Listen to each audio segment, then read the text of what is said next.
ഇത് ഞങ്ങളുടെ വീട്ടിലെ സപ്പോട്ട മരമാണ്. സപ്പോട്ട എങ്ങനെയാണ്, നല്ലൊരു മധുരമുള്ള നല്ലൊരു ഫ്രൂട്ടാണ്.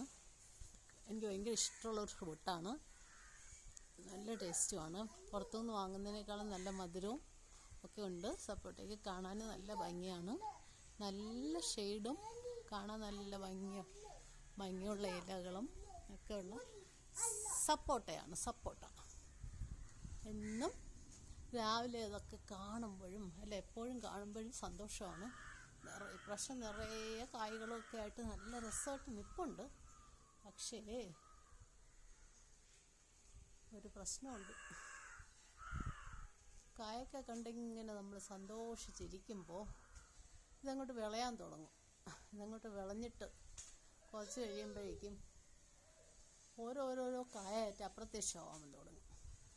നമ്മൾ കായിട്ട് ഇന്ന് എടുത്തിട്ടുമില്ല, ഇതെങ്ങോട്ട് പോയെന്ന് അറിയത്തുമില്ല.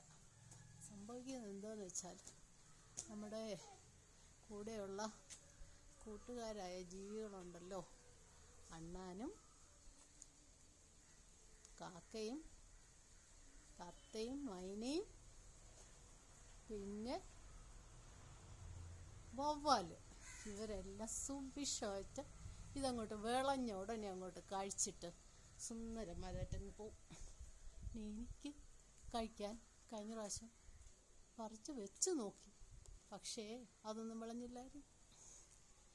എന്തായാലും അവരെങ്കിലും കഴിക്കുന്നുണ്ടല്ലോ, കാണാൻ നല്ല ഭംഗിയുണ്ട്. ഇപ്രാവശ്യം ഏതെങ്കിലുമൊക്കെ കൂടിട്ട് നിർത്തി നോക്കണം. ശരിയായി കിട്ടുമോയെന്ന് അറിയത്തില്ല, പക്ഷേ കാണാനൊരു ഭംഗിയൊക്കെ ഉണ്ട്. എന്തായാലും സന്തോഷം. അവരും ഭക്ഷിക്കട്ടെ അല്ലേ, അവർക്കും വേണമല്ലോ ആഹാരം.